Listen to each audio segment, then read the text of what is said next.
Sziasztok, Magyar Dávid vagyok, ez pedig itt a legújabb Tripla Dupla Podcast. Valószínűleg a 2024-es év utolsó epizódját hallhatjátok, bár hogyha történik valami kisebb karácsonycsoda, akkor lehet, hogy még fogunk beszélgetni idén, de minden esetre előzetesen is engedjétek meg, hogy boldog karácsonyt és boldog új évet kívánok mindenkinek, és akikkel pedig ma beszélgetni fogok, az nem más, mint egyrészt egyik kedvenc vendégem, illetve ti egyik kedvenc vendégetek is, Zsibera Gábor.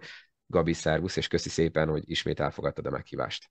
Sziasztok, nagyon szépen köszönöm a meghívást, és én is mindenkinek kellemes ünnepeket kívánok, így félig meddig előre is. És itt van az új állandó vendégem, segítőm, aki segít a meccsek megbeszélésében, Király Mário, és akkor itt elmondanám, hogy Gabi, köszi szépen, hogy ajánlottad Máriót, egy kis háttérinfo, hogy te voltál az, aki írtál nekem, hogy tudnál valakit a Dani megüresedett helyére, és hát egyelőre úgy néz ki, hogy nagyon is bevált, úgyhogy Mário, szervusz, és téged is üdvözöllek itt ezen a késői órán.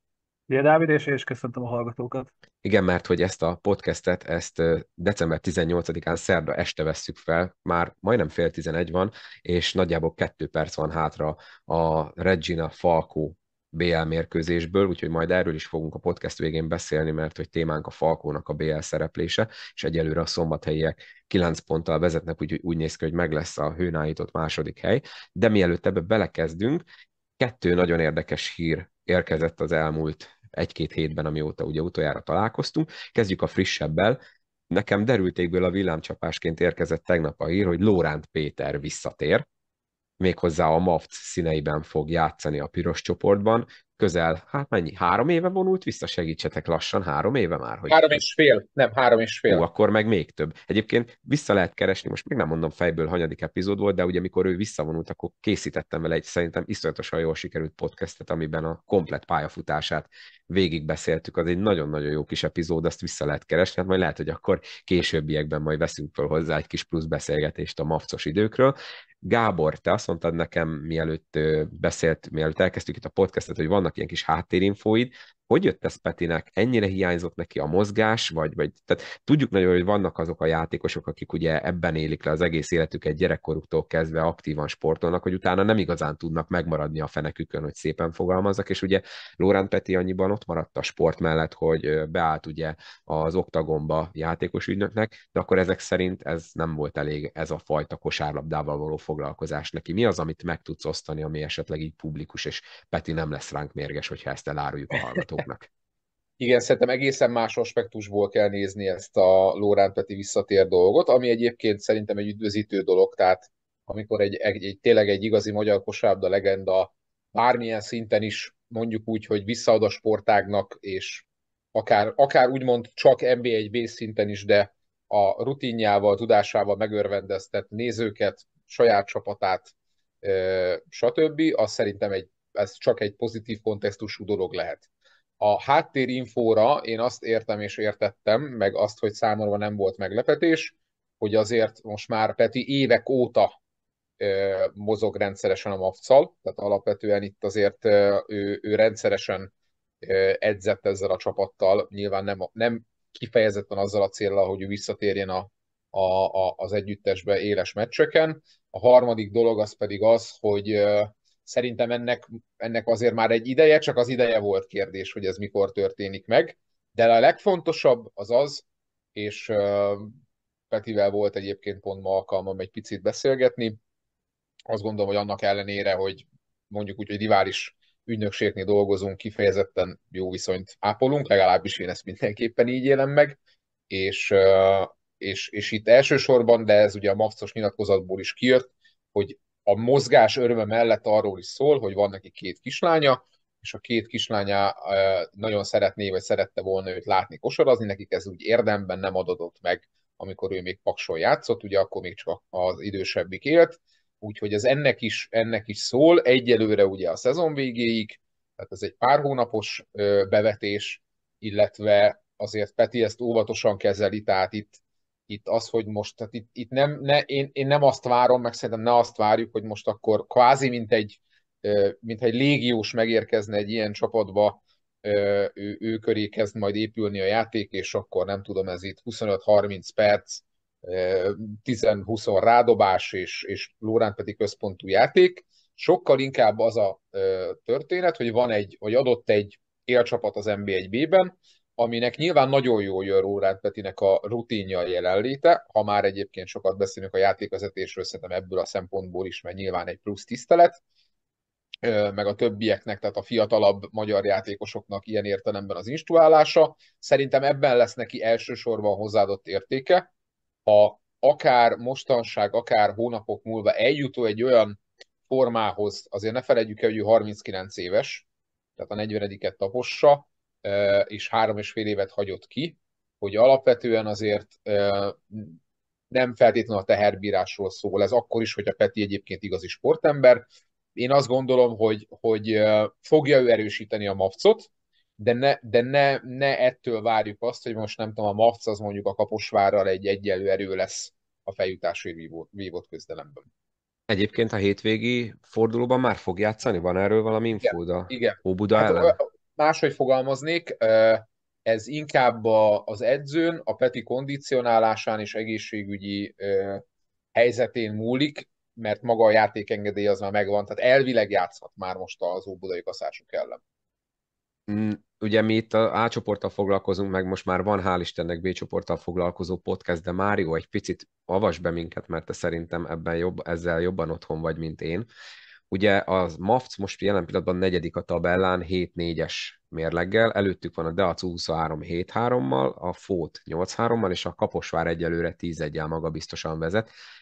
Hogyha a Lórán Peti mondjuk hoz egy erős átlagos teljesítményt, nem tudom, hogy mondjuk ez nálam mit jelent, de most képzelni, de bárki bármit. Én mondjuk szerintem, én belelátom, hogy egy dupla-duplát tud akár az ilyen 10-15 pont, 8-10 lepattanó környékén, mert ugye mi sokszor beszéltünk arról, hogy a piros csoport annyival gyengébb, mint az első osztály, hogy itt még szerintem egy 3,5 év kihagyás után Lórán Peti is fog tudni egy jó teljesítményt hozni. Kicsit túlnyújtottam szokásom a szívben a kérdést, szóval szerinted mennyire kavarja ez ott fel az ottani erőviszonyokat ez a Lóránt Peti visszatérés? Alapvetően szerintem a Kaposvár egyértelműen ki kell emelni, a feljutás kérdése szerintem nem kérdés. Alattuk viszont óriási kavarodás van forduló fordulóra, vannak tendenciálisan egy-két csapat elkapja a fonalat, lépkednek bőven fölfelé, ugyanez negatív irányba is értelmezhető, hogy eshetnek le. Nagyon sűrű a közepe, kimondottan igaz lehet az, hogy bárki bármikor bárkit megverhet, akár idegenbe, akár otthon. Gáborhoz csatlakozva szerintem inkább a Mavcon belül egy öltözői stabilitást fog első körbe hozni, de nyilván az ő külső dobása, illetve az, hogy festékből fog eredményeket elérni, akár játékvezetőktől kapott tiszteletből, akár rutinból ezt le fogja hozni, de nem merném azt mondani, hogy mondjuk ettől számokat nézem, nem tudom, 3-4 győzelemmel többet hozna a Mavs-nak. Igen, és itt majd ugye a HEP kupában lesz egy nagyon érdekes dolog januárban, amikor majd a Kaposvár vendége lesz a MAFC, és itt majd ugye kérdés az, hogy ki jut tovább, mert ráadásul ugye kiderült közben, hogy Kaposváron lesz nem csak ugye a HEP kupa, hanem a férfi magyar kupa négyes döntő is. Erről mi a véleményetek? Ez jó döntés vagy rossz döntés? Ugye itt most inkább az első osztályú dologra koncentrálnék a Zsíros Tibor férfi magyar kupára, hogy egy olyan helyszínen lesz, ami olyan szempontból semleges, hogy nincsen első osztályú csapata a Kaposvárnak, de ugyanakkor meg például a tavalyi bokcsarnokos dolog, az nagyon sok mindenkinek elnyerte a tetszését, mert ugye jó helyen volt, könnyen megközelíthető, nagyjából mindenkinek egyenlő távolság, és mindenki dicsérte a szervezést. Ugye ez nem mindig volt így a pesti rendezésű kosárlabdás eseményekkel kapcsolatban, de speciál ez a tavalyi Magyar Kupa a bokcsarnokban, ez mindenkinek pozitív volt, és felmerül a kérdés, hogy akkor most jó ötlet volt-e Kaposvárra vinni ezt a dolgot. Gabi? Csatlakozom a te véleményedhez, mármint ami itt a tavalyi budapesti rendezéssel kapcsolatban volt. Igazából ez megint egy olyan kérdéskör, hogy adódik a kérdés, hogy van-e olyan, hogy ez konszenzus jó és elfogadható. Én abban látok rációt, hogy a Kaposvár nyilván nem tudjuk és ne adjuk nekik vissza, vagy oda előre a feljutást, valószínűleg csak egy kitérőt tesznek az első osztály kapcsán, és tudva azt, hogy ott milyen csarnok van, mennyire szeretik a kosárlabdát, szerintem ez valahol, ezt most tényleg értsétek jól, egy gesztus is, hogy ha már ott ebben a szezonban a szurkolók nem átcsoportos mérkőzéseken szurkolhatnak, akkor ennyi élmény tekintetében visszakapják ezt. Én ezt valahol tudom üdvözölni, megadja ilyen értelemben az átcsoportosoknak a semlegességet, szerintem ez is pozitív, és elvittek egy olyan kicsit váratlan vidéki helyszínre rendezést, amit szerintem elsősorban ezek indokolnak. Ha rációt akarunk mögötte keresni, és nem politikát, akkor szerintem ezeket kell keresni. Mário, neked ezzel kapcsolatban van valami kiegészíteni való? Igazából, amit te elmondtál, azt tudok csatlakozni. A budapesti helyszín szerintem az országunk elhelyezkedés a földrajz alapján mindenkinek ideális volt, és szerintem is teljesen jó volt a szervezés. Gördülékeny volt a bejutás az előző szezonban is. Én biztos azt tudnám támogatni, Budapesten lenne mindig. Egyébként néztem, hogy pont azon a hétvégén elméletileg nincsen semmi olyan program a Bokcsarnokban, ami ezt meggátolná, de valószínűleg az lehet, amit Gábor mondott, hogy ez egy ilyen fajta gesztus is. Kicsit talán, aki mondjuk vonattal vagy tömegközlekedéssel akar menni, annak lehet, hogy kicsit neccesebb lesz, mert át kell szállni, de ugye azt tudjuk, hogy azért Magyarországon nincsenek nagy távolságok, tehát ez annyira nem nagy gond, de minden esetre az viszont biztos, hogy abban nem lesz hiány, hogy szerintem a kaposvári szurkolók is be fognak segíteni, főleg ha mondjuk olyan csapat jut be majd a döntőbe a Magyar Kupában, akinek mondjuk, akivel jó viszonyt ápolnak. Minden esetre akkor nézzünk rá gyorsan a tabellára, mert ha már Magyar Kupa, ugye a hétvégén le fog menni a 13. forduló, és kialakul a 8-as mezőny. Nagyon sok kérdés nem maradt, egy valaki lesz nagyon szomorú a temérdek 6-6 találó csapat közül, 6 csapat. Tehát, hogyha előbb azt mondtad a B csoportra, Mário, hogy ott nagy a tülekedés középen, hát itt aztán kegyetlen a dolog. Ugye van nekünk egy veretlen Falkónk, egy 11-1-jel álló Paks, és egy 10-2-es Szolnok, és utána van a nagy szakadék, Alba, Deac, Zete, Körmend, Pécs, az NK Pécs, és a Sopron áll 6-6-tal, és hát jelen pillanatban a Sopron a 9., de ugye most majd a 13. forduló után egy valaki ezek közül a csapatok közül ki fog maradni. Nem mondom, hogy tippeljetek, de mégiscsak megkérdezem, hogy szerintetek ki az, aki le fog maradni. Mário, akkor kezdte, légy szíves. Ugye, rendeznek egy Sopron Paksot, szerintem ott vendég siker fog születni, és ha jól számol, akkor ez egy győzelem kellene Sopronnak még, hogy bejussanak, szóval én azt mondom, hogy Sopron. Igen, ugye hát a papírforma ezt mutatja, itt az egymás elleni sorolnak ilyenkor, ugyebár, és ha jól tudom legalábbis, de minden esetre az biztos, hogy a Sopronnak kéne a győzelem, és nekik van a legnehezebb feladatuk papíron, mert hát a Paks az ugye kegyetlen jó formában van. Gábor, szerinted is jelen pillanatban, ugye most is 9-en áll a Sopron, ők lesznek azok, akik nem lehetnek majd ott akár a Kaposvári 4-es döntőben? Teljesen egyetértek ezzel, azért várjuk meg azt a végleges ítélettel, vagy előítélettel, hogy milyen állapotban lesz Eriksfeld János, mert azért, hogyha ő a kisebb sérülése után nem tud 100%-kal beleállni, vagy nem tud beleállni ebbe a meccsbe, az azért sok mindent átírhat. De ha egészséges Paksról beszélünk, én nem akarom azt sugalni, vagy azt mondani, hogy a Paks a legerősebb csapat a bajnokságban, de hogy én most semmilyen felállásban senki ellen nem mernék fogadni a Paks ellen, az egészen biztos. Nincs ezen mit túlspilázni szerintem, nagyon jó formában vannak a paksiak, és ez az elmúlt évek után szerintem felüdülés az ő szurkolóiknak.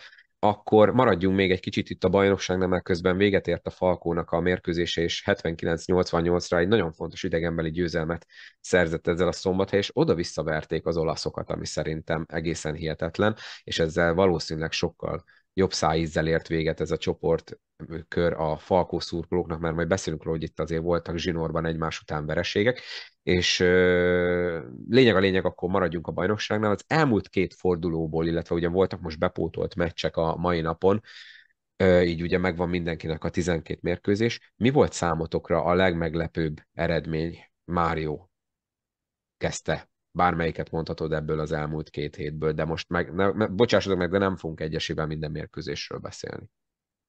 Hát szerintem lehetne Zalaegerszeg mérkőzéssel kezdeni akkor. Kezdjük. Annak ellenére ugye, hogy Lukács Norbi nem tudott játszani ez a mérkőzésen, egy nagyon érdekes mérkőzést hozott az összecsapás. Az Zalaegerszegek nagyon nagy ritmusba kezdték a mérkőzést, 17-5-tel indították a találkozót. Azért az borítékolható volt, hogy nem lesz egy pontgazdag mérkőzés. Egy ilyen szuper kezdés szerintem megpecsételte a mérkőzés kimenetelét. Próbált a Szolnok visszajönni a mérkőzésbe, voltak azért kimondott a jó periódusai, de végül ugye 66-76-ra Zalaegerszeg tudott nyerni idegenbe, ez egy nagyon értékes győzelem szerintem. Hozzá kell tenni, hogy az Zalaegerszegiek csapatvédekezése azt hiszem 40 percen keresztül jól működött, viszont azon lehet vitatkozni, hogy a falthatár itt is, ott is milyen irányba mozdult mérkőzésen belül, vagy mondjuk egyik-másik csapatnak milyen megítélése volt a játékvezetők szempontjából.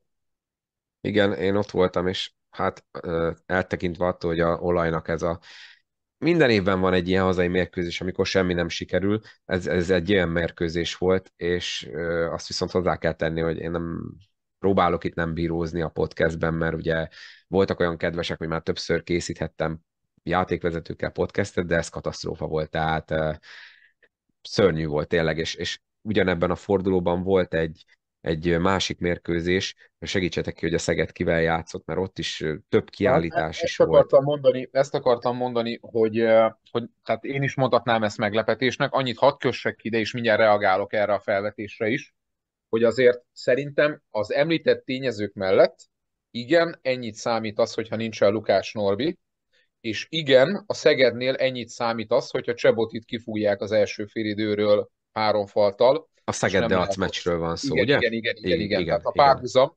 Tehát igazából ott is az történt, hogy a számomra nem azt mondom, hogy esélyesebb volt a Szeged hazai pályán, de azért Osztoics jó pár hét, sőt több mint egy hónapos kiadás után jött vissza ebbe a mérkőzésbe. Nem volt jó formában a Deac, nyilván rajtuk volt a nyomás, nagyon szűk rotációval mentek neki ennek a meccsnek is, és, és a Szeged meg azért hozott egy új irányítót, akinek volt egy, hát nem azt mondom, hogy biztató, de egy elfogadható bemutatkozása a Paks ellen, és szerintem nagyon jó harcmodorral kezdte a Szeged ezt a meccset, de egész egyszerűen, és most véletlen, tehát értsétek jól, nem azt mondom, hogy a játékvezetők eldöntötték a mérkőzést, de ezt a harcmodort, amit a Szeged megpróbált ezen a meccsen felvinni a pályára az elején, azt nem hagyta a játékvezetés. Tehát ez náluk falt határ feletti történet volt. A legjobb védőjét Csebotondot elvesztette gyakorlatilag nagyon gyorsan 2 faltal, aztán amikor visszajött 3 faltal, és amikor ő a harmadik negyedben visszajött a pályára, akkor, akkor hiába hozott jó energiákat, teljesen más védekezés, teljesen más szerkezetet, dobott Boti a második félidőben 8 pontot, de nem tudott már érdemben egyébként onnan visszakapaszkodni a Szeged. Ez szerintem hasonlóan döntő faktor volt, tehát az, hogy Boti nem lehetett ott a mérkőzésnek ezen szakaszában, mint az, hogy az általatok említett szolnoki mérkőzésem hasonló posztos, hasonló erényekkel rendelkező, nyilván nála tapasztaltabb Lukás Norbi hiányzott. Tehát annyira más arculatú csapat a saját szintjén a Szolnok, ha nincsen Lukás Norbi, és annyira más arculatú csapat a Szeged, hogyha éppen nem bevethető, vagy nem játszhatható, vagy kikerültetni a faltok miatt a Szegednek a Csebotit, hogy egész egyszerűen ez lehet ilyen szinten tényező. Igen, itt inkább az volt a baj, hogy nem egyforma volt a faltatár megítélése a Hát, két oldalt, és ráadásul meccs közben is ugye szokás szerint változott.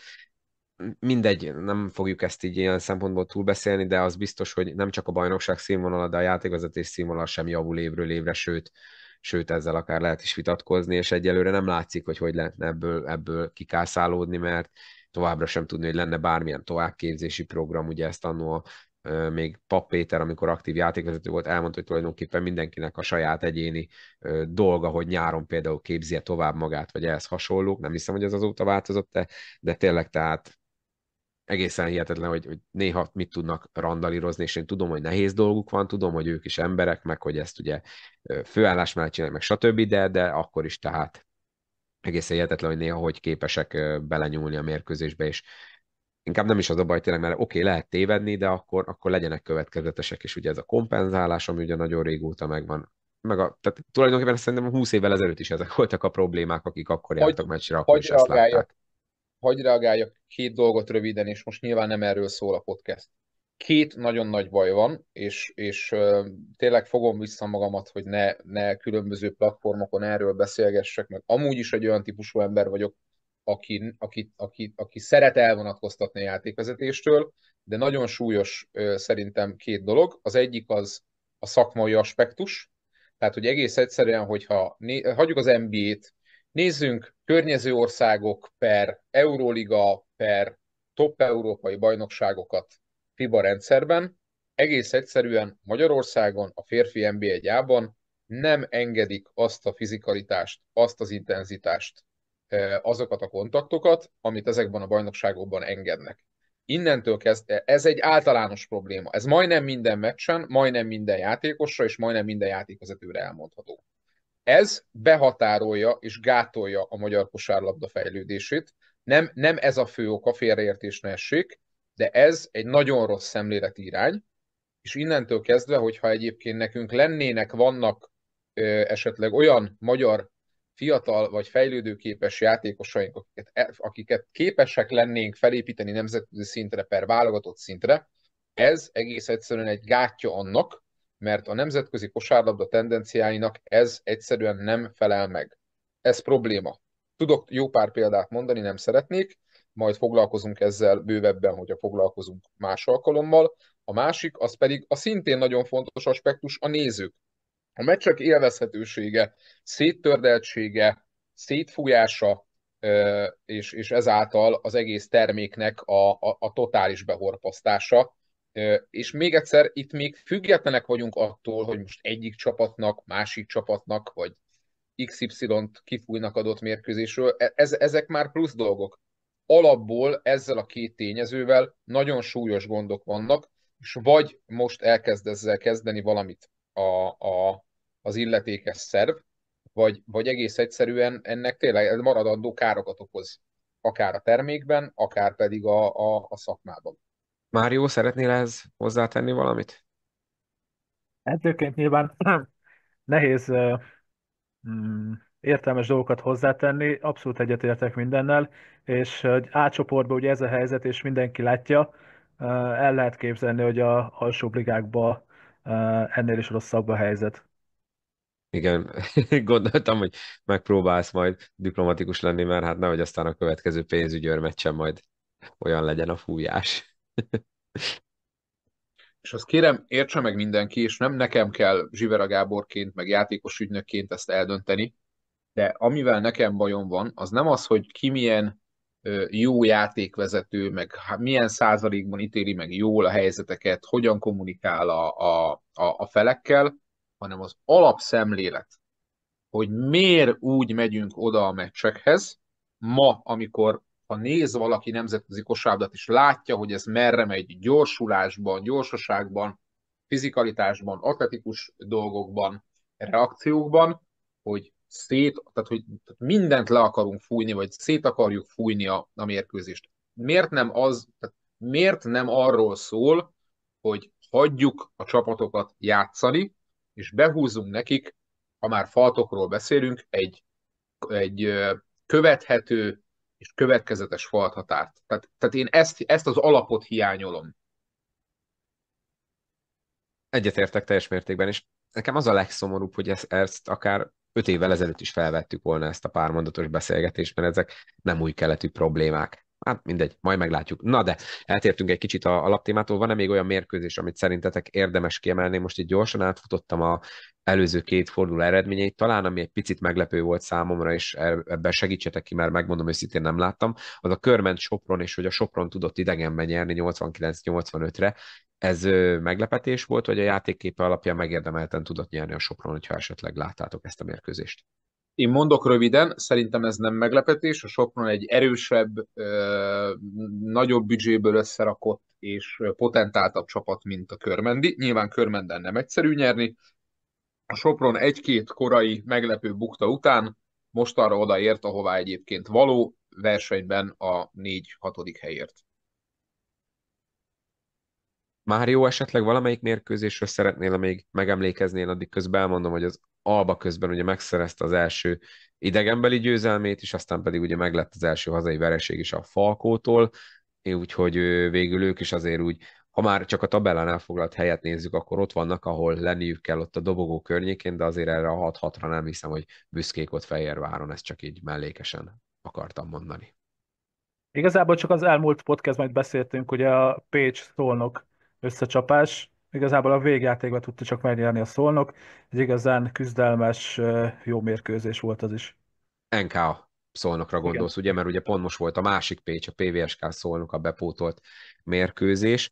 Jó, akkor én szerintem most a bajnokságot ennyiben hagyjuk, és mielőtt rátérünk a Falkónak a BL szereplésére, egy másik dolog, hogy Keller Ákosnak a nyilatkozata azt szerintem elég sok mindenkit elkerült, valószínűleg azért, mert a BB1 nem szemlézte, pedig előszeretettel szoktak máshol készült dolgokat, interjúkat átvenni. Valahogy ez kimaradt, pedig nem olyan régi, december 13-án készült a Nemzeti Sporton egy kis rövid beszélgetés, Győri Feri készítette, aki már ugye párszor volt itt a podcastben, és ebben ugye Keller Ákos elmondja, hogy mi lehetett szerinte az oka annak, hogy a Wroclawtól kikaptak itthon, kisebb meglepetésre, még akkor is, hogyha ugye a lengyeleknél menet közben történtek váltások, és ugye Keller Ákos elmondta, hogy a hármas terhelés, hogy a válogatott meccsek után ugye általában mindig ez van, hogy nem annyira találják a ritmust, meg a bajnokit, meg a BL, és nem is ez a lényeg, ugye ezt már Ákos többször elmondta régen nekem itt a podcastben is, hogy ez nem annyira jó, de azt mondta, hogy valószínűleg a februári válogatott ablaknak a két mérkőzése lesz az utolsó két szereplése a válogatottban,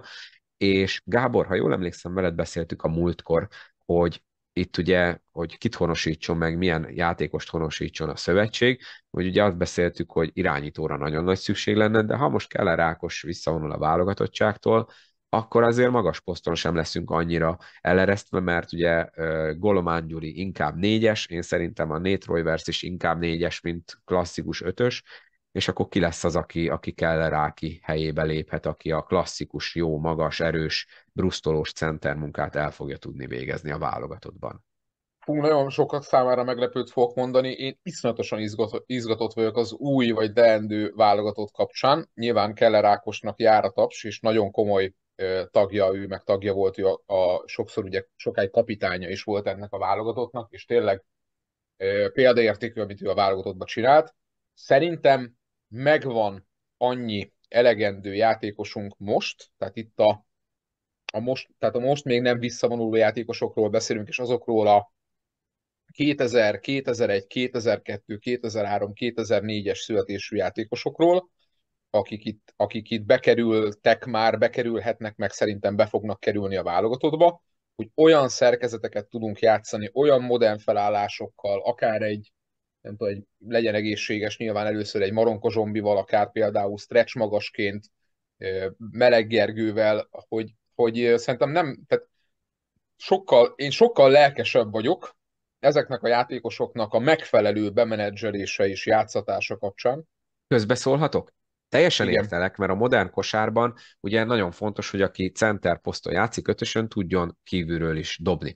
Ugye, igen. akiket felsoroltál, ennek megfelelnek, de azért látjuk, hogy itt a környezetünkben, meg akikkel összekerülünk általában a selejtezőkben, mindenkinél van egy ilyen, most csúnyán fog fogalmazni, a nagy darab benga center, aki Jó, ugye elnyom minket, leszedi a lepattanót, tehát azért egy ilyen sártana, ha lenne a csapatban, mert akármennyire is ugye elfelé megy a kosárlabda, hogy ugye five out, meg mit tudom én micsoda, azért mégiscsak mindenhol kell legalább egy ilyen 2-10 fölötti 120 kilós benga center.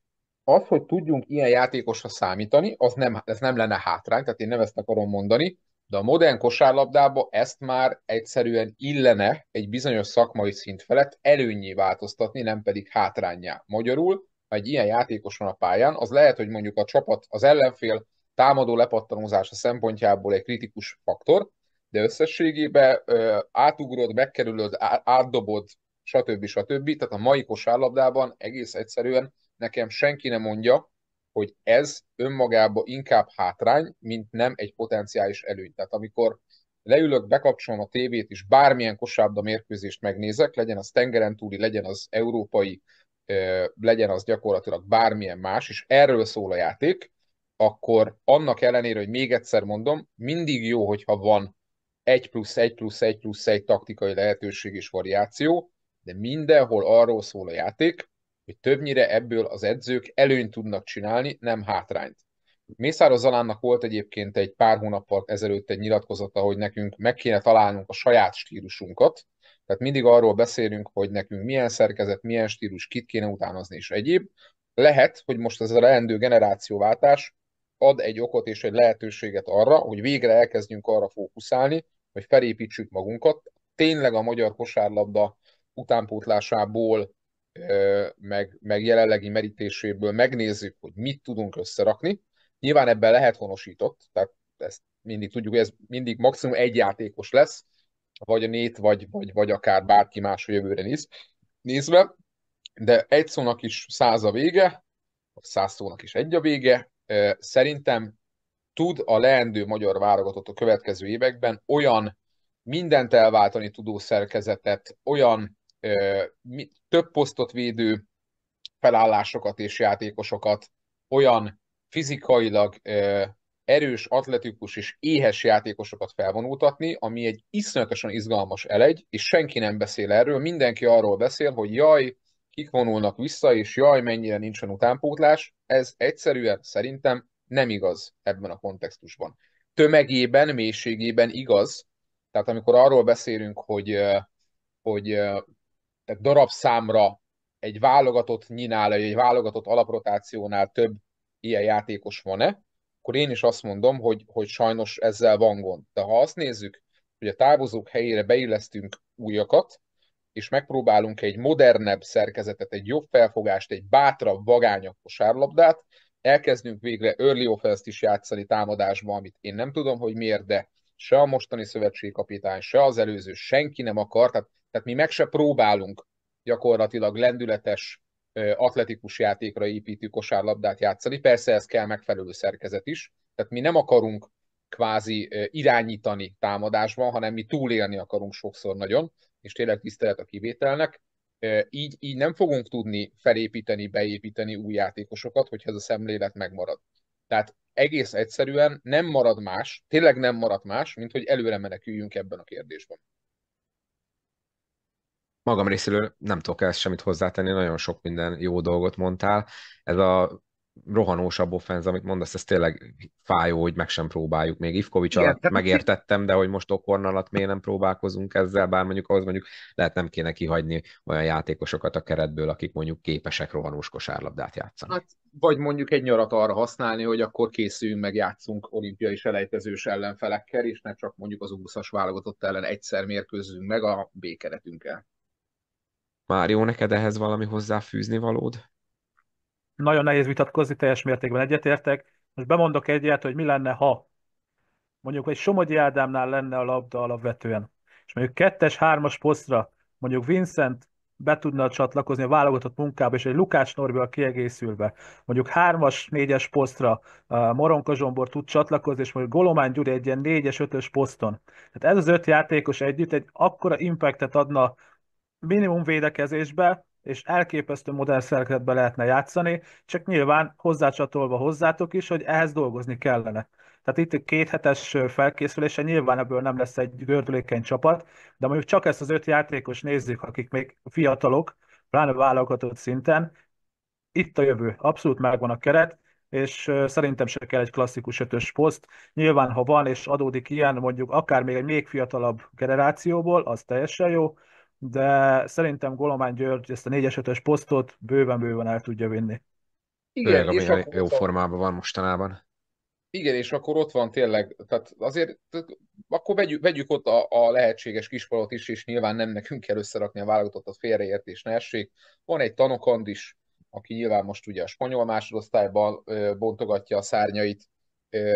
Nyilván lehet, én most említettem a 2004-esek közül Csebotit, aki olyan fizikai paraméterekkel rendelkezik, és már az NBA-gyában most olyan szintet tud védekezésben, mint lehet, hogy senki más. Ugye Lukács Norbit már ti is kiemeltétek, Maronka Zsombinak tényleg megvan a magassága és a hosszú kezei, minden.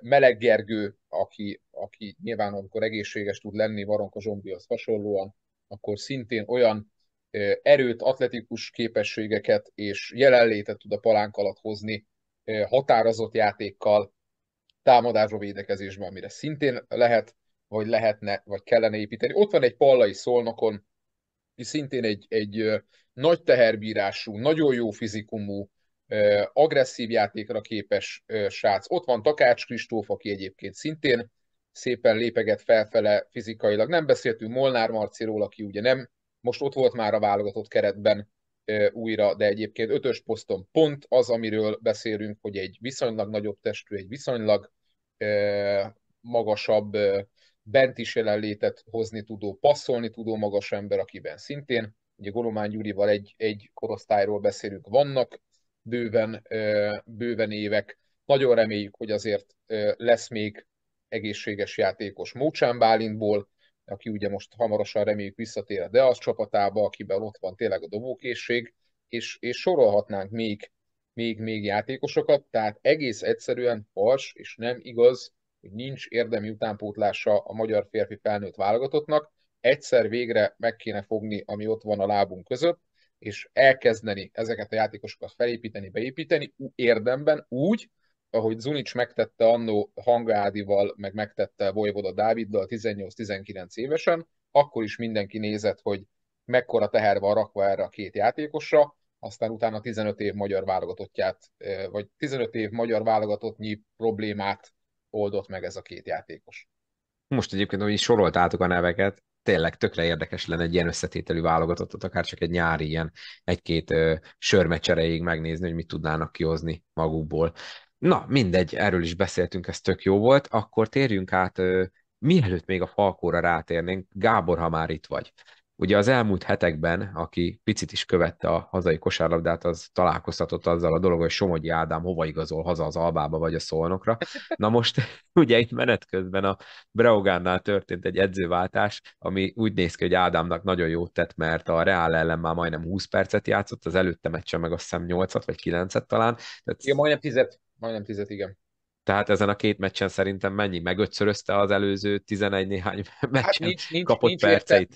nincs értelme az előző időszakról beszélni, egész egyszerűen az előző edzővel való viszonya, kapcsolata, bizalma az nem alakult jól. Tehát ezt nézhetjük jobbról, nézhetjük balról, egész egyszerűen ott kialakult egy olyan helyzet, ami után nem bízott benne az edző, nem adott neki szerepet. Rövidre zárom a kérdésemet, így most kizárt dolognak tartom, hogy hazajöjjön, de nyilván ugye te, aki sokkal közelebb állsz hozzá, nem tudom, tudsz erről valamit mondani, mert kötve hiszem, hogy ezek után ez most realitás lenne. Elmondhatom a tényeket, mi még az előző szituációban mi kértük az ő szerződésének a felbontását, tehát ez hivatalosan megtörtént. Volt is rá magyarázat, hogy milyen feltételekkel történhet ez meg. Itt kellett volna az, hogy igazoljon valakit a Breogán, aki így van, spanyol és jó esetben irányító.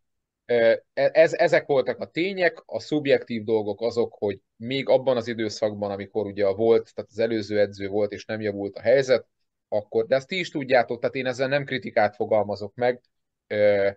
Most az, hogy ez tipikusan az, hogy most van-e olyan a piacon, aki annak az edzőnek, annak a csapatnak megfelel. Tehát nem tudjuk, hogy igazából az Ádámot csak nem akarták elengedni ebben a szituációban, vagy tényleg azok a lehetséges alternatívák, akik voltak, azok nem voltak megfelelők. Közben alakult Ádám szempontjából, halleluja, pozitívan a helyzet, ez bárhonnan nézzük pozitív.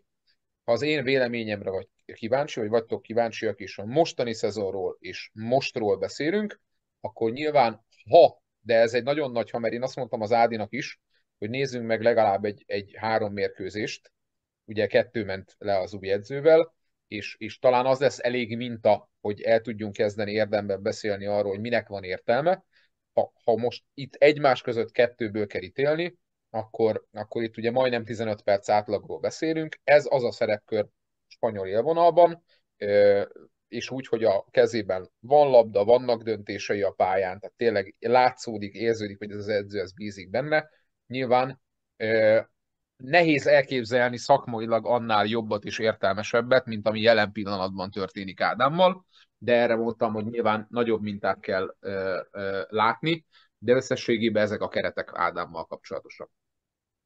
Imádom, amikor ilyen 5 percre elnyújtva mondod azt, hogy igen, nem valószínű, hogy hazajön.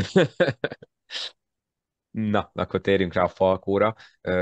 Én beterveztem egy ilyen picit negatív felütést, de nyilván természetesen nyert a Falkó, úgyhogy nem lehetek teljesen negatív. Gratulálunk a továbbjutásnak, ami ugye már a hazai lengyelek elleni vereséggel is ugyan biztossá vált. Az volt a kérdés, hogy második vagy harmadik lesz a Szombathely. A Ritász nyert egyébként a csoportot 5-1-jel. itt azért volt ugye ez nagyon fontos, mert aki második helye jut tovább a play-inbe, annak lesz a pálya előnye a másik csoport harmadikával szemben. Ez ugye azt jelenti, hogy két győzelmig tartó párharc, értelemszerűen akkor a mindent eldöntő harmadik, hogyha kell, akkor a adott csapat hazai pályáján lesz, és a Falco ezzel most duplán jól járt, mert egyrészt ugye így, hogy megvan a második hely, megvan a pályaelőny, és elkerülte a német Telekom Bond, illetve AEK Atén duóból azt, amelyik a második helyen végez. Ez végül a német csapat lett, miután az AEK kiütötte a Bond az utolsó körben, és így a harmadik helyezett a Maccabi Ironi Ramat Gan lett, egy izraeli csapat, és még egy plusz adalék, hogy a idegenbeli mérkőzés nyilván ugye a mostani helyzet miatt nem Izraelben, hanem Csehországban valószínűleg, hogyha jól láttam, a legutóbbit Opavában játszották, tehát a lényeg az, hogy ugye nem Izraelben, tehát kvázi semleges pályán lesz a, az izraeli mérkőzés, amit megint csak nem hátrány a Falkó szempontjából. Kezdjük akkor először ezzel, mielőtt az eredeti negatív felütésemet hoztam volna, hogy talán, hogyha emlékeztek, a podcast elején azt mondtam, hogy így akkor egy kicsit valószínűleg mosolygósabb lesz így, hogy pozitívabb lesz a szájíze a Falkó szurkolóknak, mert azért volt itt egy zsinórban 3 vereség a tök jó 2-0-ás kezdés után, és ott ugye azért voltak megint negatív hangok, hogy hát mi lehet ennek az oka az, hogy a magyar bajnokság nem készíti fel őket rendesen, ugye az itteni mérkőzések, kvázi edzőmérkőzések sokszor a Falkónak. Akkor volt olyan hangok megint csak, amiről szerintem tavaly is beszéltünk, hogy Konakov elég jó edző ehhez a kerethez, tudja megfelelően kezelni az egókat, és a többi, és a többi. Most nyilván ez egy kicsit elhalkul, mert megvan a továbbjutás, ráadásul megvan a pályelőny. Mit tudtok ehhez hozzáfűzni, és akkor Gábor kezdte, légy szíves, Hát, bármelyik részére reagálhatsz a felvetéseimnek. tiszta.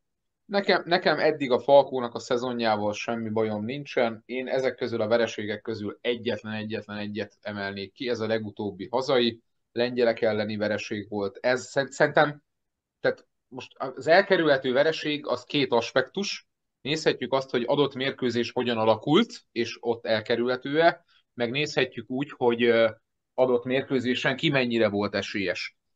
Én azzal teljesen ki vagyok békülve, ami eddig ebben a csoportban történt, tehát az, hogy oda-vissza meg tudtuk verni a másik továbbjutó csapatot, szerintem ez egyébként egy komoly fegyvertény. Ugye tavaly ugyanilyen felállás volt, emlékezzünk rá, ott a Le Mans esetében volt ez a helyzet, de az akkor rosszul alakult a Falkó vagy a magyar kosárlabda számára, hiszen ott az egyéb körbeverésekből rosszul jött ki a magyar bajnok.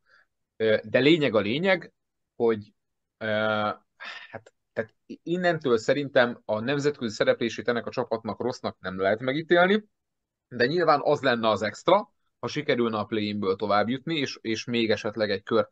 Tehát a potenciál benne van a Falkóban jelenleg, és játszik is olyan szinten a Falkó ebben a pillanatban, hogy tudjon még egy play nyerni, és akár még onnan egy kört is menni, ami viszont szerintem már nagyon nagy dolog a Falkó és a magyar kosárlabda számára is. Tehát nagyon jó lett a BL. Tehát egész egyszerűen most itt lehet vitatkozni, hogy a BL-ben vannak jobb csapatok, vagy az ULEB Európa kupában vannak jobbak, kiférne be ide, kiférne be oda. Ez már tényleg a FIBA Eurocupnál lényegesen magasabb szintű küzdelemsorozat, és a FIBA kezdi ezzel elérni a célját, azaz valahova oda a második helyre, vagy annak környékére pozícionálni az Euróliga mögé. Most itt akkor ne beszélgessünk arról, amiről majd még sokat fogunk, hogy NBA befolyása és FIBA és egyebek, hogy itt mi történhet, mert itt elképesztő dolgok történhetnek még akár a következő hónapokban, meg években. De lényeg a lényeg, hogy a Falkó egy komolyan vehető csoportot, komolyan vehető ellenfelekkel oldott meg. A helyezést nézzük, hogy második lett, a lehető legjobb reális forgatókönyv szerint. Igen, és itt ugye, hogyha tovább jutnak a play-inből, akkor utána van még 6 mérkőzés, mert ugye még egy csoportkör lesz, tehát az még 3 Ez nagyon lenne a jó lényeg. hazai Abszolút. nemzetközi mérkőzést jelentene, meg ugye ugyanúgy 3 idegenbelit, és aztán már tényleg olyan csapatok jönnének, akik ugye nyilván, ha nem az Euróligát nézzük, de azért ott vannak Európa krémjében. Mário, szerinted akkor te reagálj inkább a negatív felvetésekre, mert ugye ezt mi beszéltük egymás között már a múltban, hogyha most ez rosszul alakult volna, akkor ott már az tényleg kinek lett volna a felelőssége, ha lehetett volna egyáltalán bárkit felelősnek kiáltani. Érzem a kérdésedből a felvetés, hogy Konakov jó edző vagy nem jó edző. Próbálok erre inkább reagálni. Ugye beszéltünk itt korábban a podcastben, hogy játékvezetői fújás. Most megnézzünk egy Falkót, minimum 9-10 fős aktív rotációt kéne meccsben tartani, hétről hétre magyar bajnokságba, kapnak valamilyen fújást, illetve valamilyen minőségi ellenfelet hazai bajnokságba, őket, ezt a 9-10 játékos minimum meccsben tartani, motiválni őket, az, hogy majd a következő nemzetközi mérkőzésen ez majd nem lesz elég, azt szerintem nagyon-nagyon nehéz feladat. És itt lehet szó bármilyen minőségi edzőről szerintem, ez egy óriási feladat. Szerintem ebből a szempontból Konakov, mint pedagógia érzék rendben van. Nyilván taktika, az nagyban függ attól, hogy ebből, hogy Gábor is mondta, ez a nemzetközi megy azért nagyon erős. Kimondottan erős légiósok vannak, szinte mindegyik csapatban. A szezon elején a Falkó jól összerettéve, magas polcról válogatott légiósokkal, illetve magasra rangsolt hazai játékosok alkotják a csapatot. Mm, Szerintem, ha nem sikerült volna, akkor sem edzőztek volna legalábbis a klub házatáján, de nyilván, ha nincs a sportban, így most már erről nem is kell beszélni, hisz továbbjutás megvan, és szerintem minden hazai szurkoló azért fog azért szorítani nekik, hogy akkor ez a kör már legyen meg, és akkor következzen a még több hazai nemzetközi mérkőzés. Gábor, nem tudom, te mennyire ismered ezt az izraeli csapatot, a Ramat Gant. Ellenük milyen esélyekkel indul a Falkó, főleg úgy ugye, hogy a pályaelőny náluk van, és az izraelieknek a pálya, hazai pálya, ugye nem hazai pálya lesz, hanem semleges. Nem polkorrekt szeretnék lenni, azért nehéz olyat mondani a megmaradt PL teljes mezőnyben, tehát nem tudunk olyan csapatot mondani, aki ellen akár pályaelőny, akár nem, vagy nem tudnánk olyan csapatot mondani, akire azt mondhatnánk, hogy kötelező, vagy muszáj nyerni a Falkónak. De azt gondolom, tehát itt egy nagyon erős faktor a pályaelőny. Tehát, hogy ez szerintem önmagában, tehát két relatíve hasonló szintű csapatnál ez egy tényleg ebben a sorozatban nagyon nagy tényező. Szerintem ez egy nagyon komoly esély, és egyszerűen élni kell vele, de elvárásként nem kezelhetjük a továbbjutást itt. Megteremtette ezzel a diadallal az igazi esélyt magának a Falkó, itt a kapu, be kell rajta lépni. Nézzétek, tehát, hogy itt azért pici eszencia, tehát bármit is lehet mondani, meg lehet bármilyen érzelmű az ember, ebben a Falkóban idén is több igazi magyar vezér van. Vannak légiósok, akik inkább ebben mellékszereplő, kiegészítő emberek, van olyan, aki képes vezérként is játszani, de itt tényleg az van, hogy egy nagyon egészséges elegy van, és ez tényleg szól a magyar játékosokról is nagyban. Ez szerintem pozitív minden tekintetben, úgyhogy bízom benne, hogy meg fogják ezt oldani, és ott lesz az a következő 6 mérkőzés, mert ha ezt a szintet elérné a Falkó, akkor azt mondhatnánk, hogy bár a mennyiség nincsen meg, mert ugyan volt másik két indulónk, akik ugye elvéreztek az egyellentebbi kupasorozatnak az első körében, de összességében azt szerintem, tehát helyén vagyunk, sőt lehet, hogy egy picit még felül is vagyunk, hogyha a magyar bajnok a második vagy másfeledik nemzetközi kupasorozatban el tud jutni erre a szintre. Igen, igen, és azért tényleg itt nem győzem kiemelni azt, hogy ez most mennyire kellett, mert azért, hogyha a Telekom Bonnal kéne pályahátrányból játszani, akkor ott azért szerintem megállapodhatunk, hogy nem lenne túl sok esélye a Falkónak, így viszont azért lényegesen jobbak az otcaink, én szerintem legalábbis. Igen. Mário, szerinted mennyire örülhet mondjuk, hogyha a Falkó tovább, mennyire örülhetnek a itthoni riválisok, mert azért innentől, hogyha sikerül továbbjutni, akkor jövőre olyan 6 mérkőzése lesz a Falkónak, ami lehet, hogy esetleg mondjuk majd a hazai bajnokságban érezteti hatását. Habár hozzáteszem, azért van olyan hosszú padja a Falkónak, hogy azért ez nem biztos, hogy túl sok ellenfél ellen releváns probléma lesz itthon. Röviden reagálva szerintem inkább extra motiváció lesz a Falkó játékosoknak. Tényleg, ha tovább jutnak az izraeli csapat ellen, olyan minőségű csapatok érkeznek Szombathelyre, vagy ők tudnak utazni, hogy inkább extra motiváció lesz. Ha mondjuk a hazai mérkőzésre, mondjuk talán fáradtabb ők is lesznek, 9-10 fős aktív rotáció, plusz még a saját fiataljaik, szerintem ez inkább pozitív hatás lesz a Falkónak, mint hogy negatív. Igen, én is ettől tartok egyébként, hogyha ezt így szabad mondani. Urak, nem tudom, ehhez van-e még valakinek hozzáfűzni valója a Falkó BL szerepléséhez. Gábort közben elvesztettük. Mário, ha már itt vagyunk, akkor csak nagyon gyorsan, röviden térjünk egy utolsó szó erejéig vissza a hazai bajnokságra. Hétvégén ugye lesz a 13. forduló, ezt már mondtam. Nagyon röviden, hogy mi az, amit esetleg javasolnál, hogy mindenképp kövessenek a nagy érdemű. Lesz egy tévés mérkőzés, méghozzá 22-én vasárnap este 6 órakor a Szolnok szombathelyi vendégjátékát lehet majd figyelemmel követni, a tavalyi döntő visszavágóját. Hogyha nem lesz Nukás Norbi, már pedig nagy valószínűséggel nem lesz itt részleges bokaszalagszakadásról lehet hallani, az nem egy-két mérkőzés, meg nem egy-két hét, amíg az meggyógyul, akkor én szerintem itt sajnos az olajnak nem osztottak lapot, én látok benne sajnos egy súlyos vereséget is, de emellett lesz még Deac Oroszlány, Sopron, Paks, ugye ezt már említettétek, hogy ez lesz a kupa indulás miatt talán a legfontosabb mérkőzés, NK a Szeged, Honvéd, Körmend, Alba, Pécs és Zalaegerszeg, Kecskemét. Tulajdonképpen, ha végignézem, itt igazából eléggé megvan mindegyik mérkőzésen, hogy mi lehet a papírforma, nem túl sok olyat látok most hirtelen, ahol nagy meglepetés van benne a levegőben. Azért a Honvéd Körmendet szombaton tudom mindenkinek ajánlani. Itt a Honvéd ugye már 4 légióssal áll föl, illetve sok-sok fiatallal. Körmend vendégként egy igazi jó hangulatú mérkőzéset lehet számítani. Ahogy Nagyon sok olvastam, körmendi fog menni, itt ma közel igen, igen, 300 jegyet már el is adtak talán. igen, pont ezt szerettem volna mondani, hogy a hangulat az biztos, hogy nagyon jó lesz, illetve szakmai szempontból az NKP-t Szedák meccset is ki szeretném emelni. Két védekezésben hasonló, fizikális, agresszív védekezést bemutató csapat párharca lesz. Az biztos, hogy szeretném majd élőben megtekinteni, hogy mire megy el a Szeged idegenben.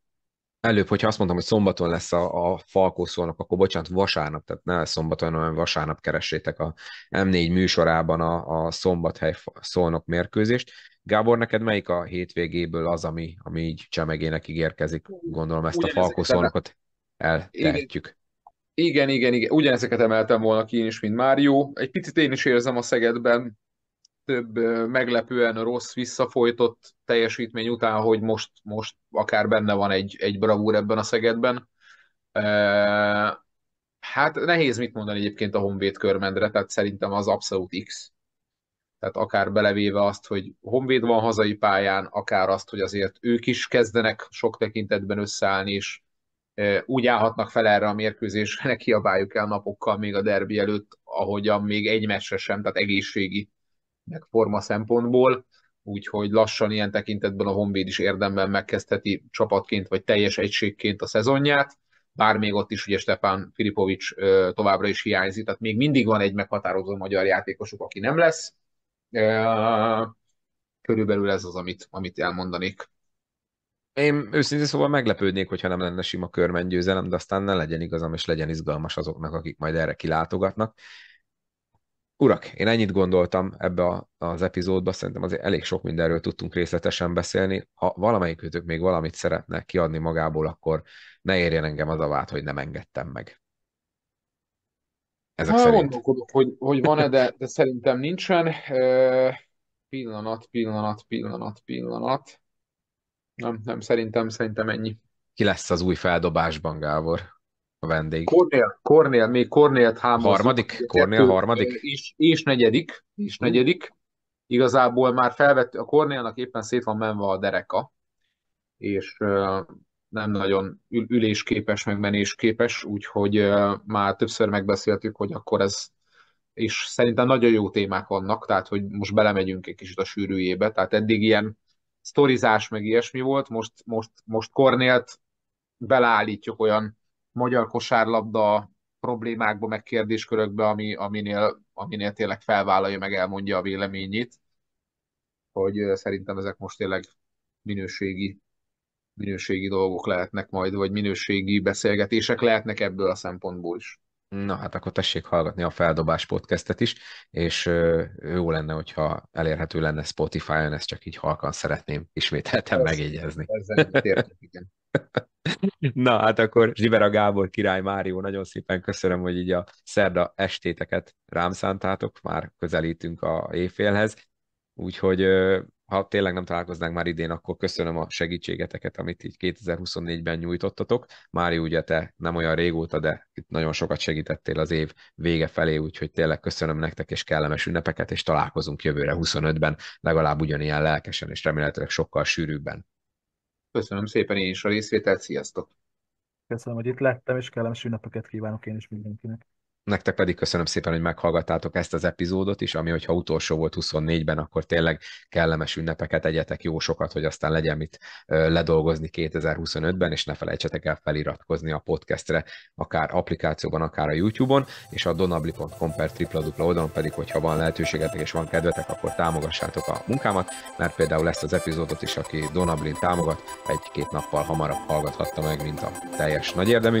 Úgyhogy ennyit erről, tényleg, hogyha már nem találkoznánk idén, akkor viszlát jövőre, mindenkinek nagyon kellemes ünnepeket és jó szurkolást hétvégére, vigyázzatok magatokra, sziasztok!